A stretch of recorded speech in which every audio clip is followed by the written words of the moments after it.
ಖ್ಯಾತ ಗಾಯಕ ಜುಬಿನ್ ಗಾರ್ಗ್ ಪ್ರವಾಸಕ್ಕೆ ಹೋದಂತಹ ಸಂದರ್ಭದಲ್ಲಿ ಈಜುಕೊಳದಲ್ಲಿ ಮೃತಪಟ್ಟಿದ್ರು. ಈಗ ಅವರ ಕುಟುಂಬಸ್ಥರ ಹೆಜ್ಜೆಯಂತೆ ಅಸ್ಸಾಂ ಗಾಯಕ ಜುಬಿನ್ ಗಾರ್ಗ್ ಅಂತ್ಯಕ್ರಿಯೆಯನ್ನು ನೆರವೇರಿಸಲಾಗಿದೆ. ಅಸ್ಸಾಂನ ಕಾಮಾರ್ಚಿಯಲ್ಲಿ ನಡೆದಂತಹ ಅಂತ್ಯಕ್ರಿಯೆ ಇದು. ಗಾರ್ಗ್ ಅಂತ್ಯಕ್ರಿಯೆಯಲ್ಲಿ ಲಕ್ಷಾಂತರ ಮಂದಿ ಭಾಗಿಯಾಗಿದ್ದು ಸರ್ಕಾರಿ ಗೌರವಗಳೊಂದಿಗೆ ಅಂತ್ಯಕ್ರಿಯೆಯನ್ನು ನೆರವೇರಿಸಲಾಗಿದೆ ಅಸ್ಸಾಂ ಗವರ್ನಮೆಂಟ್ ಕಡೆಯಿಂದ.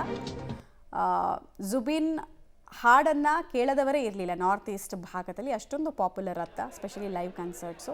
ಬಟ್ ಒಂದು ಆಕ್ಸಿಡೆಂಟ್ನಲ್ಲಿ ಆತನ ಜೀವ ಹೋಗುತ್ತೆ. ಪರಿಣಾಮ ಲಕ್ಷಾಂತರ ಅವರ ಫಾಲೋವರ್ಸ್ ಯಾರಿದ್ರು, ಅವರ ಅಭಿಮಾನಿಗಳು ಯಾರಿದ್ರು, ಎಲ್ಲರೂ ಕೂಡ ದುಃಖ ತಪ್ತರಾಗಿದ್ದಾರೆ. ಧಾರ್ಮಿಕ ವಿಧಿವಿಧಾನವನ್ನು ಕುಟುಂಬ ಬಯಸಿದ ರೀತಿಯೇ ಮಾಡಲಾಗಿದೆ.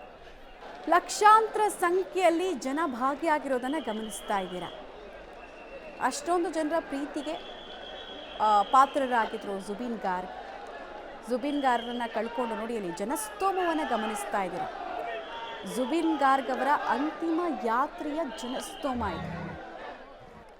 ಅಸ್ಸಾಂ ಈಶಾನ್ಯ ರಾಜ್ಯದಲ್ಲಿ ಜುಬಿನ್ ಗಾರ್ಗ್ಗೆ ಅತಿ ದೊಡ್ಡ ಹೆಸರು. ಅವರ ಅಕಾಲಿಕ ಮರಣ ಅಭಿಮಾನಿಗಳಲ್ಲಿ ವಿಪರೀತವಾಗಿ ದುಃಖವನ್ನು ತಂದಿತ್ತು. ಹೀಗಾಗಿ ಅಂತ್ಯಕ್ರಿಯೆಯಲ್ಲಿ ಭಾಗಿಯಾಗೋದ್ರ ಮೂಲಕ ಅಂತಿಮ ನಮನ ಸಲ್ಲಿಸೋದಕ್ಕೆ ಅಂತ ಸಾಗರೋಪಾದಿಯಲ್ಲಿ ಜನ ಬಂದಿರೋದನ್ನು ನೀವು ಗಮನಿಸ್ತಾ ಇದ್ದೀರಿ. ಅಸ್ಸಾಂ ಗವರ್ನಮೆಂಟ್ ಕೂಡ, ಹಿಮಂತ ಬಿಸ್ವಾ ಶರ್ಮಾ ಅವರ ಗವರ್ನಮೆಂಟ್ ಕೂಡ ಸಕಲ ಸರ್ಕಾರಿ ಗೌರವಗಳೊಂದಿಗೆ ಅವರನ್ನು ಬೀಳ್ಕೊಟ್ಟಿದೆ.